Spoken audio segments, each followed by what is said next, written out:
In a windowless room in the Gaza Strip, a high-ranking Hamas commander sat bound to a chair, convinced he could withstand hours of interrogation through silence and psychological discipline. What he did not know was that the Israeli intelligence officers who captured him had no intention of using traditional methods. Within 60 seconds of the interrogation's start, he would confess to crimes he had hidden for years and provide information leading to the capture or elimination of 17 other Hamas operatives. This operation marked the culmination of Israeli research into psychological warfare techniques designed to induce rapid compliance in subjects trained to resist. On November 14, 2003, Mahmoud al-Rashid, a military commander for Hamas responsible for coordinating operations that killed dozens of Israeli civilians in bombings at restaurants and buses across Tel Aviv and Jerusalem, was taken into custody. He believed he faced prolonged questioning, for which he had been prepared to resist through silence and psychological techniques developed by Hamas instructors for captured fighters. However, the Israeli intelligence agents who seized him 3 hours earlier planned no conventional interrogation. Instead, they employed a method that leveraged universal human psychological vulnerabilities, bypassing physical coercion or extended psychological pressure typical of older approaches. This technique was the result of years of research by psychologists and interrogation specialists working with Israeli military intelligence and the Shin Bet Internal Security Service to develop approaches that relied on creating overwhelming perceptions of certainty.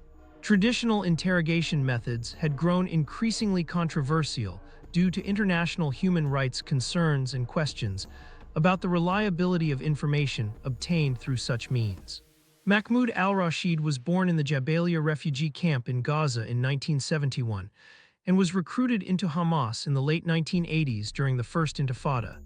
As the organization built its military capabilities and actively enlisted young Palestinians committed to armed resistance against Israeli occupation. Al-Rashid demonstrated aptitude for operational planning and maintaining operational security, allowing him to rise within Hamas's military wing despite Israeli intelligence efforts to track and neutralize the group's leadership. As citizens, Israeli intelligence had tracked al-Rashid for years but could not locate him because he strictly adhered to operational security, rarely sleeping in the same place twice, avoiding electronic communications that could be intercepted, using couriers instead of direct meetings to communicate with subordinates, and maintaining multiple false identities, making it difficult for surveillance teams to trace his movements. The breakthrough that led to his capture occurred in October 2003, when Israeli intelligence recruited a source within Hamas's logistical network. This source provided information on safe houses used by al-Rashid and his movement schedules between them, enabling Israeli special forces to plan an operation to capture him. The capture operation was carried out on November 14 by a special operational team from Shin Bet, which raided a safe house in Gaza City where intelligence indicated al-Rashid would be present. The raid took place around 2 a.m. while al-Rashid was sleeping, minimizing risks of armed resistance and allowing the team to detain him before he could destroy documents or communication devices of intelligence value. The capture was executed without casualties. Al-Rashid was restrained and transported to an interrogation facility that Israeli intelligence maintained at a covert location where high-value detainees could be held and questioned without media attention or legal complications that might hinder interrogations. The interrogation facility was specially designed and equipped to support psychological warfare techniques developed by Israeli intelligence to induce rapid compliance in resistant subjects. It contained multiple interrogation rooms that could be configured with various environmental conditions, including lighting, sound, temperature, and spatial arrangements, adjusted based on psychological profiles of individual subjects and real-time assessments of their responses to interrogation approaches. The facility also had extensive audio and video recording capabilities, documenting every moment of interrogations for legal and analytical purposes, allowing investigators to review their methods and refine their approaches based on what proved effective. The psychological approach to be used on al-Rashid was developed from research on how people process information about threats and how perceptions of certainty versus uncertainty affect decision-making in stressful situations. The research found that subjects who believed they faced inevitable serious consequences for non-cooperation, but who thought they could receive leniency for cooperation, would be more likely to comply quickly, and that creating perceptions of certainty was more important than the actual severity of threatened consequences, because human psychology responds more strongly to probability assessments than to scale assessments when analyzing risks.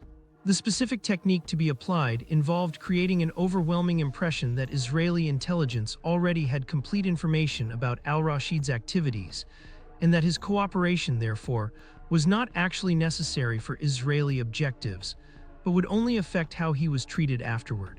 The technique combined several sensory and psychological elements, including environmental manipulation through lighting and sound to induce disorientation and stress, providing fabricated documentary evidence that seemed to show Israeli intelligence had comprehensive knowledge of Hamas operations, including al-Rashid's specific role, and verbal statements from investigators framing cooperation as a personal benefit for al-Rashid, rather than something Israeli intelligence actually needed.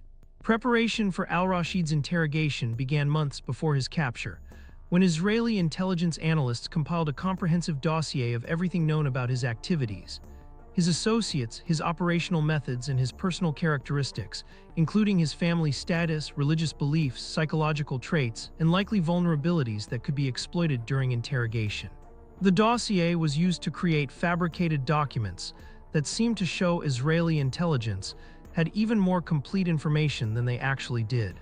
The documents included surveillance photos edited to show al-Rashid in places where he had not actually been photographed, intercepted messages fabricated to look like genuine internal Hamas communications discussing al-Rashid's operations, and organizational charts showing Hamas command structures with al-Rashid's position and connections to other operatives mapped in detail, seemingly reflecting insider knowledge.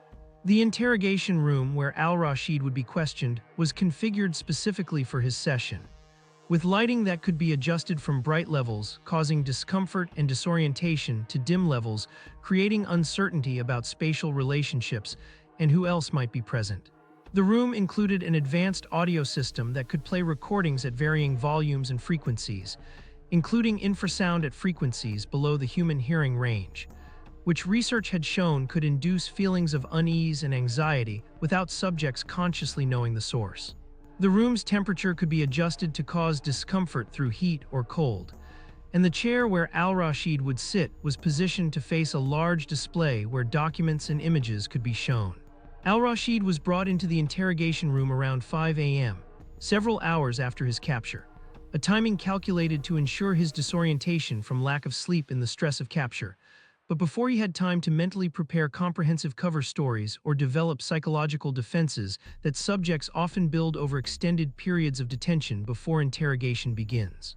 He was seated on the chair facing the display with his hands restrained behind his back, restraints that prevented him from closing his eyes or covering his ears, but were not uncomfortably tight, in accordance with interrogation protocols emphasizing psychological pressure over physical discomfort. The lighting in the room was initially set to very bright levels, making it difficult for al-Rashid to see clearly and causing squinting and discomfort. The audio system played a low-frequency hum that was barely audible but created a sense of pressure and unease. The temperature was set slightly warmer than comfortable, creating mild physical discomfort without rising to levels considered abusive. These environmental conditions were maintained for approximately 3 minutes while al-Rashid was left alone in the room, a period during which his psychological state could be observed via cameras and his baseline stress levels assessed. At 5:04 a.m., 2 Israeli intelligence officers entered the room and positioned themselves standing in front of al-Rashid but slightly to the sides, so he had to turn his head to look directly at either of them, positioning that created additional discomfort and reinforced his sense of lack of control over the situation. The officers did not speak immediately, instead allowing several seconds of silence to pass, during which al-Rashid's anxiety mounted as he anticipated what would happen. The lead investigator, a Shin Bet officer we will call David, had extensive experience in psychological interrogation methods and was specifically selected for this operation based on his ability to project authority and confidence in a way that would be psychologically overwhelming to subjects. David began the interrogation by informing al-Rashid in Arabic that Israeli intelligence had comprehensive information about his activities, and that the purpose of the interrogation was not to gather information, but to provide al-Rashid an opportunity to demonstrate cooperation that could influence how he would be held accountable and what punishment he might receive if convicted. The statement was delivered in a calm, businesslike tone, conveying absolute confidence and implying that al-Rashid's situation was hopeless and that his only reasonable choice was to cooperate. As David spoke, the display activated and began showing a rapid sequence of images and documents, each displayed for only a few seconds before being replaced by the next, at a pace too fast for al-Rashid to fully read or process the information, but creating an overwhelming impression of vast amounts of intelligence material. The images included genuine surveillance photos of al-Rashid that Israeli intelligence had obtained over years of tracking him. Photos showing him in various locations at different times, engaged in activities confirming his role in Hamas. The images also included fabricated photos that seemed to show al-Rashid at meetings with other Hamas operatives. Photos created through digital manipulation of genuine photos to insert al-Rashid into scenes where he had not actually been present, but where Israeli intelligence suspected he might have been based on other intelligence indicators. Documents shown on the screen included genuine internal Hamas messages that Israeli intelligence had intercepted over years of signals intelligence operations. Messages discussing operations and mentioning code names that al-Rashid would recognize as referring to himself and his associates. The documents also included fabricated messages that appeared to be internal Hamas materials, but were manufactured by Israeli intelligence to contain specific details about al-Rashid's activities that would not actually have been discussed in genuine Hamas messages due to operational security procedures. Details included specifically to create the impression that Israeli intelligence had penetrated Hamas communications more fully than was actually the case. The sequence of images and documents continued for about 30 seconds while David remained silent, allowing the visual information to create psychological pressure without verbal explanation that could give al-Rashid time to process what he saw and formulate responses or identify discrepancies that might reveal some material was fabricated. The pace and volume of information were designed to overwhelm al-Rashid's cognitive processing capacity and create a sense that resistance would be futile because Israeli intelligence clearly possessed comprehensive knowledge, making denial or deception meaningless. At 5:05 a.m., exactly 30 seconds after the visual presentation began, David activated the next phase of psychological pressure by stating in Arabic, "Mahmoud al-Rashid, you are responsible for the murder of dozens of Israeli civilians in terrorist attacks that you personally planned and coordinated between 2001 and 2003. You personally selected targets, you recruited the operatives who carried the bombs, you provided the explosives that were manufactured under your supervision, and you gave final approval for each attack. We have physical evidence, including your fingerprints on materials used in the bombings. We have testimony from operatives you recruited who are now in our custody and who have provided detailed statements about your role. We have intercepted communications where you discussed operations using code words we have deciphered. We have surveillance footage showing you at locations where you met with operatives before attacks." Each statement in David's declaration was accompanied by corresponding images or documents appearing on the display, images that seemed to confirm exactly what David was saying. When David mentioned fingerprints, the screen showed what appeared to be forensic analysis reports with fingerprint comparisons and a photo of al-Rashid. When David mentioned testimony from captured operatives, the screen showed photos of people al-Rashid recognized as Hamas operatives he had worked with, photos implying these individuals were in Israeli custody, though in reality some had been killed in Israeli operations, and the photos were used to create a false impression they had been captured and testified. When David mentioned intercepted communications, the screen showed documents that appeared to be transcripts of intercepted phone calls or radio messages, with Arabic text discussing operations using terminology and code words al-Rashid recognized as internal Hamas language. When David mentioned surveillance footage, the screen showed what appeared to be stills from surveillance cameras showing al-Rashid in various locations, some genuine surveillance images, and some digital manipulations placing al-Rashid in places where Israeli intelligence suspected but could not prove he had been. The cumulative effect of the visual and auditory information provided simultaneously, and at an overwhelming pace, was to create in al-Rashid's mind the impression that Israeli intelligence possessed godlike omniscience about his activities, and that any attempt to deny or conceal his role would be immediately recognized as false and only worsen his situation. The presentation was carefully calibrated to leverage psychological research showing that people tend to overestimate the certainty and completeness of information possessed by authorities, especially when that information is presented with confidence and backed by tangible evidence that seems credible even if the recipient has no time or means to verify its authenticity.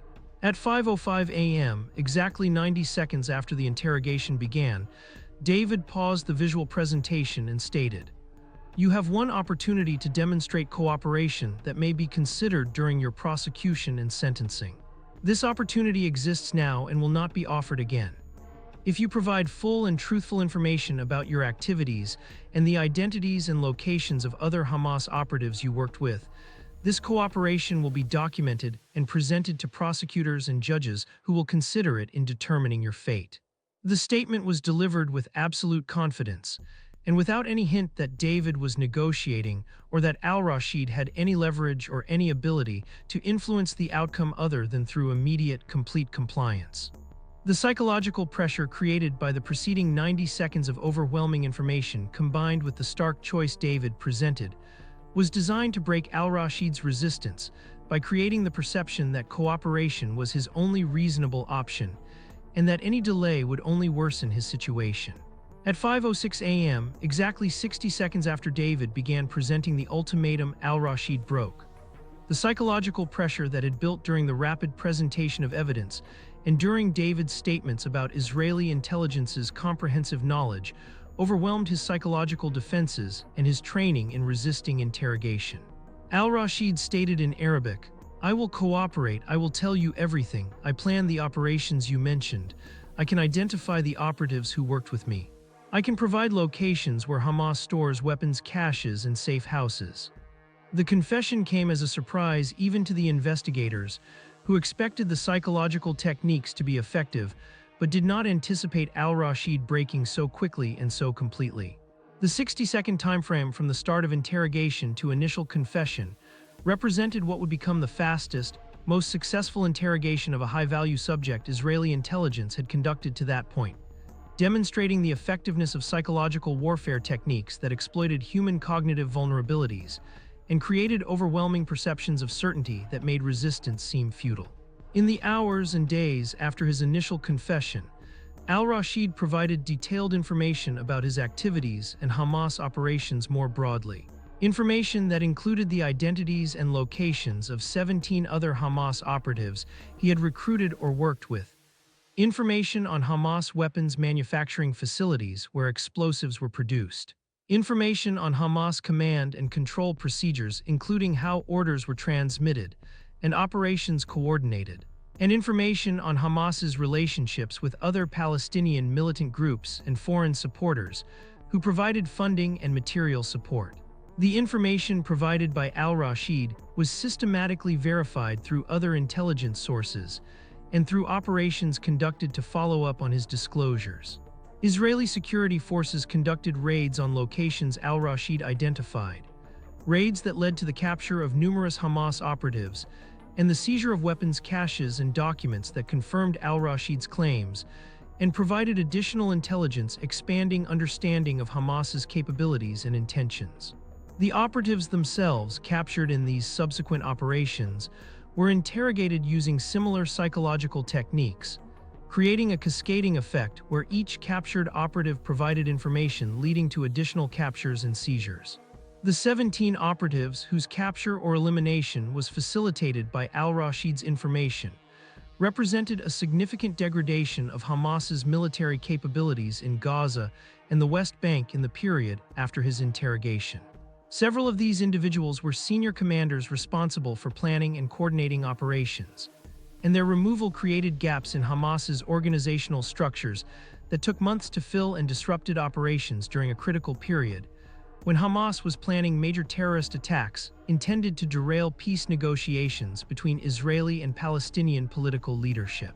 The psychological interrogation technique that proved so effective with al-Rashid was subsequently codified into training materials and procedures that Israeli intelligence used in interrogating other high-value detainees. Though with varying degrees of success because different individuals responded differently to psychological pressure, and because the technique's effectiveness depended on the quality of intelligence preparation and on the investigator's skill in presenting information in a psychologically overwhelming manner. Some subjects proved more resilient than al-Rashid, either because they had stronger psychological fortitude or because they were more skeptical about the apparent completeness of Israeli intelligence's knowledge and were willing to test whether presented evidence was genuine or partially fabricated. The ethical and legal aspects of the interrogation technique sparked significant debate within Israeli intelligence and legal communities. Debates focusing on whether the use of psychological manipulation and deception constituted coercion that could make confessions unreliable or violate legal protections against self-incrimination or cruel or degrading treatment. Proponents of the technique argued that it achieved results without physical coercion and without the kind of prolonged psychological pressure that characterized traditional interrogation methods, and that the rapid compliance it induced meant subjects spent less time in stressful interrogation conditions than if more traditional methods had been used. Critics argued that the technique's reliance on fabricated evidence and on creating false impressions about the extent of Israeli intelligence's knowledge constituted a form of deception that was ethically problematic regardless of its effectiveness, and that confessions obtained by such means might be inadmissible in court or could be challenged on grounds they were not truly voluntary if the subject was psychologically manipulated into believing resistance was useless. The debates reflected broader controversies in democratic societies about balancing security imperatives, requiring effective intelligence gathering with legal and ethical principles, limiting how intelligence could be collected, and how subjects could be treated during detention and interrogation.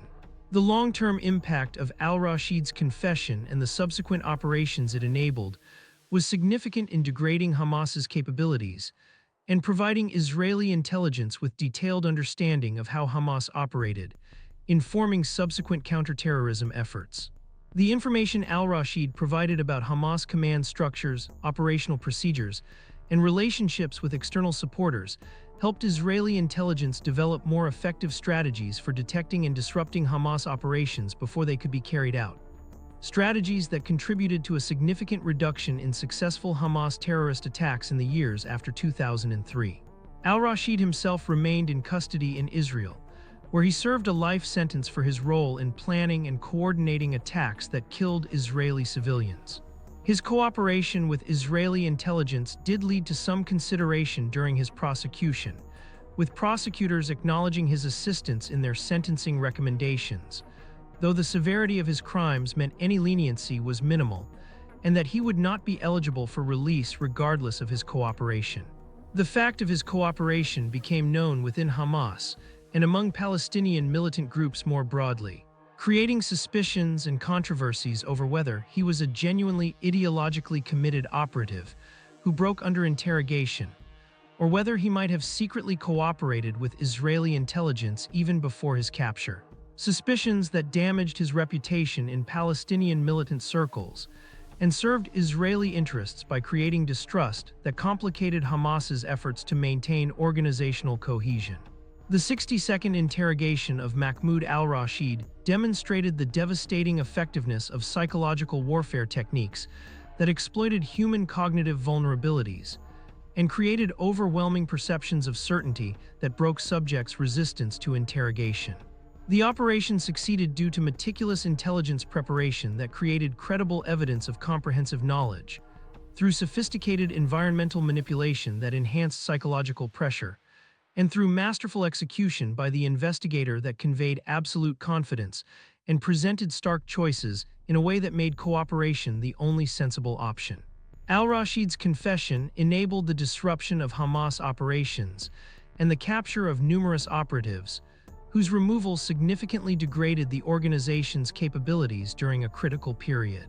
The interrogation technique raised difficult questions about the ethics of using psychological manipulation and fabricated evidence to obtain confessions, and whether effectiveness in intelligence gathering justifies methods that involve systematic deception of subjects who have limited ability to verify the accuracy of information presented to them. The precedent set by the operation influenced subsequent Israeli interrogation practices and contributed to ongoing debates about the appropriate limits of psychological warfare techniques in interrogation contexts, where subjects' rights and well-being must be balanced with security imperatives. If you found this exploration of intelligence tactics compelling, please like this video, subscribe for more in-depth analyses, and share it with others who might be interested. The ethics of using psychological manipulation and fabricated evidence to obtain confessions, and whether effectiveness in intelligence gathering justifies methods that involve systematic deception of subjects who have limited ability to verify the accuracy of information presented to them. The precedent set by the operation influenced subsequent Israeli interrogation practices and contributed to ongoing debates about the appropriate limits of psychological warfare techniques in interrogation contexts, where subjects' rights and well-being must be balanced with security imperatives. If you found this exploration of intelligence tactics compelling, please like this video, subscribe for more in-depth analyses, and share it with others who might be interested.